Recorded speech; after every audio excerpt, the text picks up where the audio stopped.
Bonsoir à toutes et à tous. Merci d'être présents ce soir pour ce conseil municipal du 14 décembre 2020. Je vais procéder à l'appel des conseillers municipaux et signifier les éventuels pouvoirs. Madame Lebellec. Monsieur Ranchet. Madame Potvin. Monsieur Garin. Madame Binot. Monsieur Carriol. Présent. Madame Badier. Présent. Monsieur Catelot. Présent. Madame Degoutte. Présent. Monsieur Rouget. Présent. Madame Tellier a donné pourvoir à Jean-Philippe Catelot. Monsieur Goujon. Non. Madame Vellner. Pardon? Ah. Non, mais on le régularisera demain. Si tu as le pouvoir dans la boîte aux lettres, c'est bon pour que tu l'aies demain matin? C'est bon Il nous le faut. Ouais, ok, bah, tout à l'heure. Donc, Monsieur Laurin. Présent. Madame Courtine. Monsieur Pastureau. Madame Tavernier est absente. Monsieur Le Gouellec. Madame Pétel a donné pouvoir à Monsieur Pétel. Monsieur Michaud. Mademoiselle Carriol. Monsieur Martinez. Madame Séjourné. Monsieur Serre est absent. Madame Lalanne. Et Monsieur Bolangu n'est pas là non plus absent. Monsieur Demeure est absent et Monsieur Dalzotto est absent. Je vous remercie. Je nomme comme secrétaire de séance Madame Aline Badier. Je tiens, avant l'ouverture du conseil municipal, vous informer de deux points. Le premier, la délibération numéro 8 portant sur la tarification de l'occupation du domaine public est retirée de l'ordre du jour et repoussée probablement au prochain conseil municipal. Par ailleurs, je vous informe, mais vous avez dû le constater par vous-même, qu'une délibération supplémentaire à l'ordre du jour vous a été déposée portant sur l'exonération de la taxe locale sur la publicité extérieure et de la redevance occupation domaine public. Concernant les communications des décisions, la décision 32-2020 portant sur l'autorisation d'une exposition métamorphose excentrique à l'ECA, décision 33-2020 portant sur l'autorisation d'une exposition dissimulation et d'un spectacle cache-cache à l'ECA, décision numéro 34-2020 portant sur l'autorisation d'un spectacle Nasreddin Hodja à l'ECA, décision numéro 35-2020 portant sur l'autorisation d'un spectacle, on barre le E, ça fera mieux, de jonglerie automate et combinatoire à l'ECA. Décision numéro 36-2020 portant sur la signature d'un emprunt de 300 000 € avec le Crédit Agricole Mutuel de Paris-Île-de-France. Décision numéro 37-2020 portant sur la signature d'une demande de subvention proposée par le Conseil départemental dans le cadre du dispositif amende de police afin de réaliser des travaux de sécurisation routière sur la route de Saint-Germain. Décision numéro 38-2020 portant sur la signature d'une convention de ligne de trésorerie interactive à conclure avec la Caisse d'épargne et de prévoyance d'Île-de-France. Décision numéro 39-2020 portant sur l'autorisation du spectacle au Baobab dans les écoles en remplacement de Namast et de plusieurs ateliers, contes, lectures à voix haute de la compagnie Atelier de l'Orage à l'ECA. Décision numéro 40-2020 portant sur l'autorisation d'un spectacle cache-cache de la compagnie Sabdag prévu initialement à l'ECA et reporté au sein des écoles maternelles de la ville. Et enfin, décision numéro 41-2020 portant sur l'autorisation de l'installation d'un commerce ambulant. Je vous remercie. Nous passons donc au conseil municipal de ce jour et la première délibération porte sur le compte-rendu synthèse l'ordre du précédent conseil municipal. Avez-vous des questions sur ce compte-rendu? Si pas de questions, alors je vous propose que nous passions au vote. Qui vote contre? Qui s'abstient? Je vous remercie. La délibération numéro 2 porte sur la demande de subvention au titre du dispositif régional d'aide à la mise en place d'opérations de dépistage Covid-19. Alors, même si les opérations de dépistage du Covid-19 font beaucoup parler actuellement, notamment à l'approche des fêtes, la persistance de l'épidémie en Île-de-France, même si la tension est un peu moins forte en Île-de-France qu'elle ne peut l'être dans d'autres régions, ont incité la région à maintenir ainsi qu'à renforcer les capacités de test en proposant de subventionner les communes prêtes à mettre en place des opérations de dépistage. C'est dans ce contexte qu'est proposée l'offre Loxamed, une offre que vous avez de toute façon dû voir puisque vous êtes passé devant l'unité. Ce sont des unités mobiles de dépistage qui sont bien évidemment tout à fait conformes au protocole qui a été élaboré par l'Agence régionale de santé. Nous avons à cet effet commandé cette installation. Cette installation a été commandée de manière à ce qu'elle puisse être efficace rapidement. Elle l'est depuis le 8 décembre. Elle va durer 4 semaines, comme vous le savez, à la salle des fêtes. Son coût est de 18 800 €, sachant que la région a mis en place un système permettant de demander une subvention maximale de 20 000 €, puisque c'est l'enveloppe budgétaire par commune que la région a mise en place. Et sachant par ailleurs que nous avons pris en charge les frais de repas, ce qui est la moindre des choses, pour l'infirmier qui officie au sein de l'unité mobile de dépistage. Il est donc proposé au conseil municipal de solliciter auprès du conseil régional d'Île-de-France la fameuse subvention de 18 800 € pour l'installation de cette unité, mais aussi pour la prise en charge des frais de restauration fournis à l'infirmier et d'autoriser Monsieur le maire a signé tous les documents requis pour le versement de cette subvention, notamment la convention entre la commune et le conseil régional. Avez-vous des questions?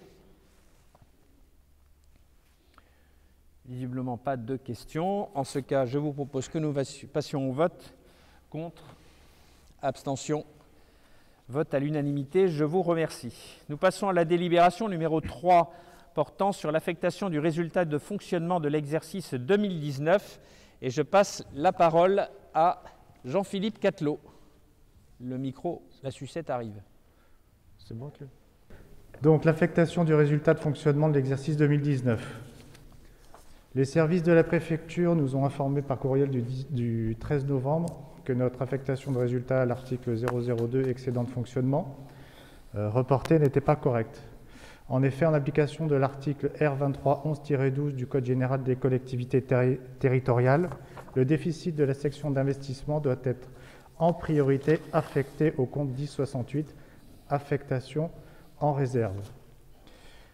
Dans ce cas précis, cette affectation nécessite l'émission d'un titre de recette qui doit être justifié par une délibération distincte. Donc, pour mémoire, le résultat de l'exercice il y a marqué deux fois, bref. Le résultat de l'exercice 2019, donc le résultat brut global de fonctionnement de l'exercice était à moins 261 746,83. Donc le résultat antérieur reporté était de 1 136 105,26.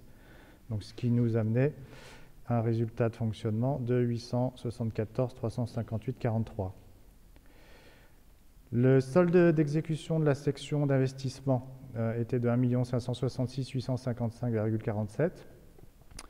Le solde des recettes à réaliser était de moins 1 717 371,92.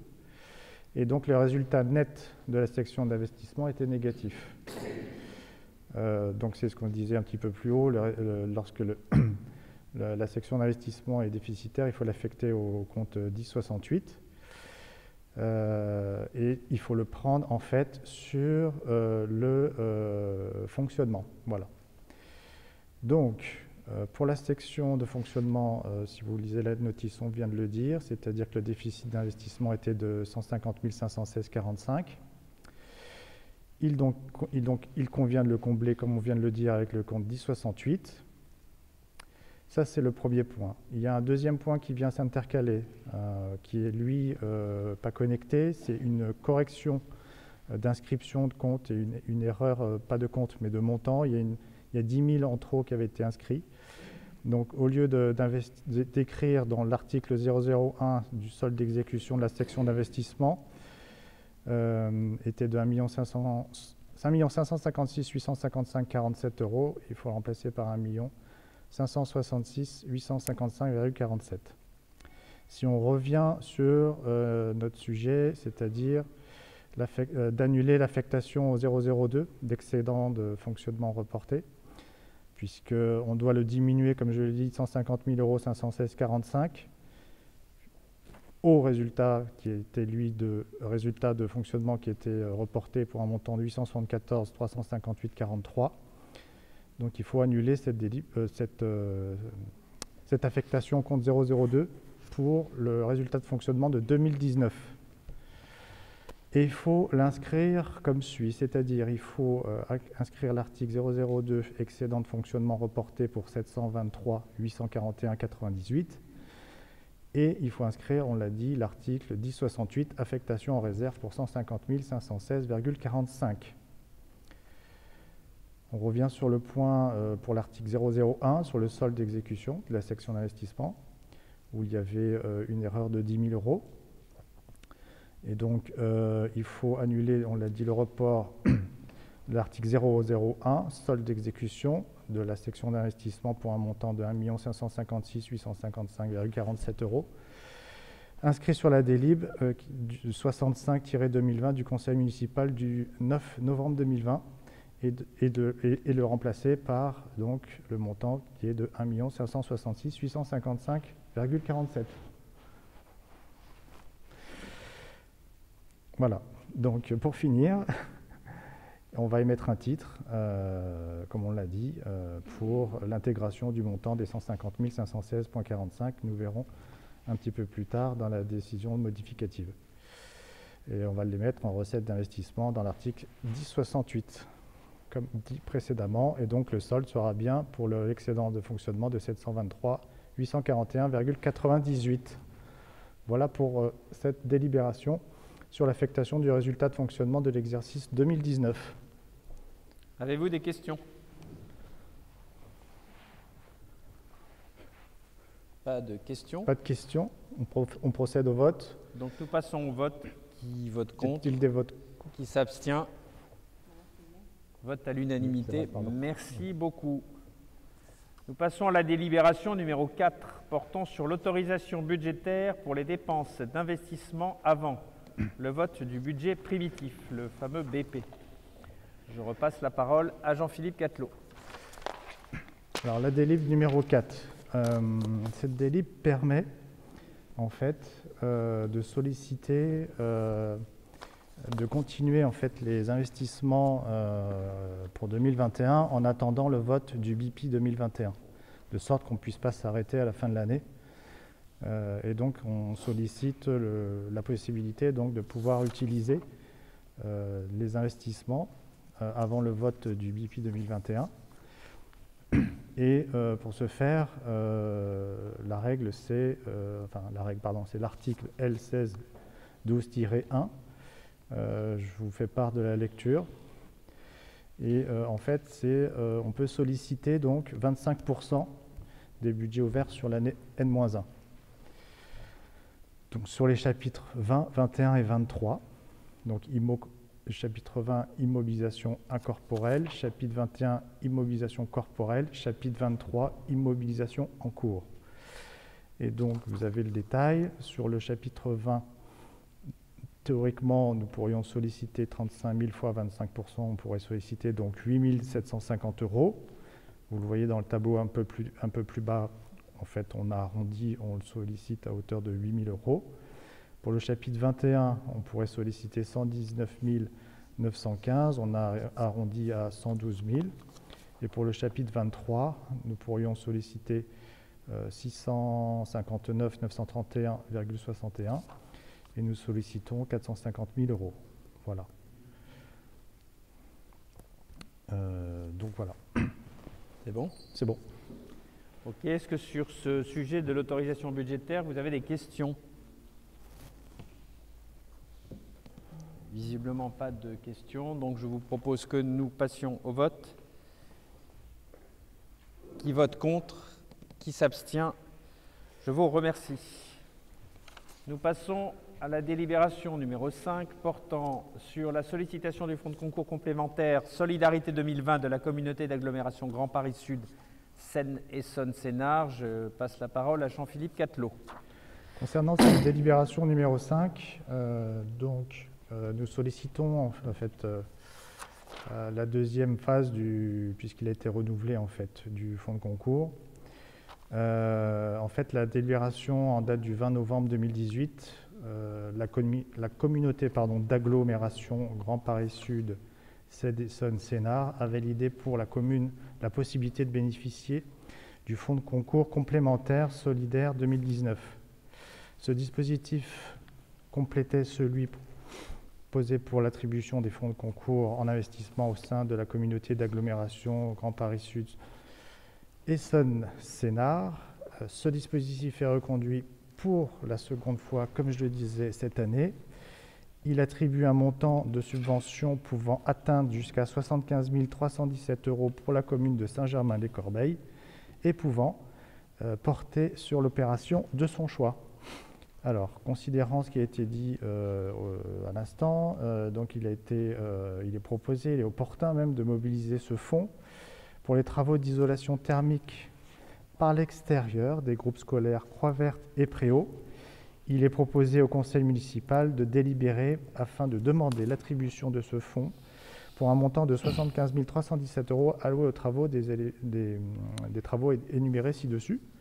Et on revoit, si vous voulez, dans le tableau juste en dessous, le plan de financement de l'opération, à savoir que la commune, donc, à sa charge, taux de prise en charge sera de 84,94%, à savoir 426 683 €, et GPS, comme on vient de le dire, le taux de prise en charge sera de 15,06%, donc 75 317 €. Voilà, pour l'isolation thermique par l'extérieur des groupes scolaires Croix-Verte et Préau.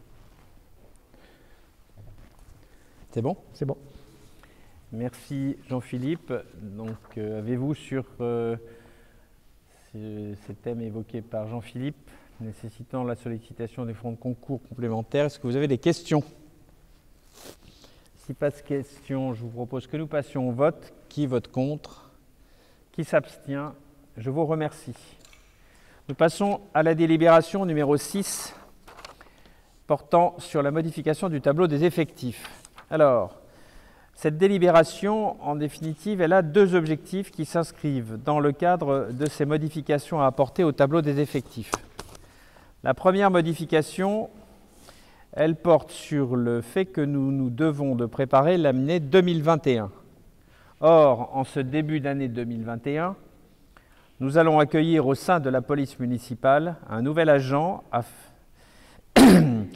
Or, afin de l'accueillir, il nous faut créer un poste au grade de brigadier chef principal. C'est ce qui vous est signifié dans le tableau, catégorie hiérarchique C, grade brigadier chef principal pour une durée hebdomadaire de 35e, en date d'effet au 1er janvier 2021. La nature du poste étant agent pour la brigade d'après-midi. Mais c'est aussi une délibération qui demande à ce que nous fassions des corrections. Pourquoi des corrections? Parce que nous avons, lors du précédent conseil municipal, procédé à la modification du tableau des effectifs de façon erronée. Pourquoi erronée? Parce que lorsque vous annulez un poste, il vous faut impérativement bénéficier de l'avis du comité technique et du vote du comité technique. Nous ne l'avons pas eu, et nous ne l'avons pas eu pourquoi? Nous ne l'avons pas eu pour justement ce poste dont je viens de vous parler, pour lequel il nous est impérativement demandé de supprimer le poste de gardien brigadier, puisque nous n'avons pas de gardien brigadier pour satisfaire ce poste, pour le remplacer par celui dont je vous ai parlé auparavant. Sauf que comme nous l'avions annulé la dernière fois sans l'avis du CT, eh bien on est obligé aujourd'hui d'annuler cette fermeture de manière à la repasser la fois d'après, quand nous aurons eu l'avis du comité technique. Le sujet est le même pour un poste différent, qui est un poste d'ATSEM principal de seconde classe, qui là, pour le coup, reste le même avec la même personne, mais a évolué légèrement, puisque d'un temps partiel à 31,5 heures sur 35 est passé à un temps plein à 35 heures 35. Donc le poste est acté, le poste à taux plein est acté. On a annulé le poste ATSEM principal de seconde classe à temps partiel. On ne pouvait pas le faire puisqu'on n'avait pas eu l'avis du CT. Donc nous l'annulons aussi. Cette annulation passera à l'ordre du jour du comité technique afin que nous puissions le repasser en conseil municipal. Désolé pour ce petit c'est raté, mais il était nécessaire que nous puissions nous organiser de la sorte afin que les choses soient très claires. Est-ce que sur ce point-là, vous avez des questions ?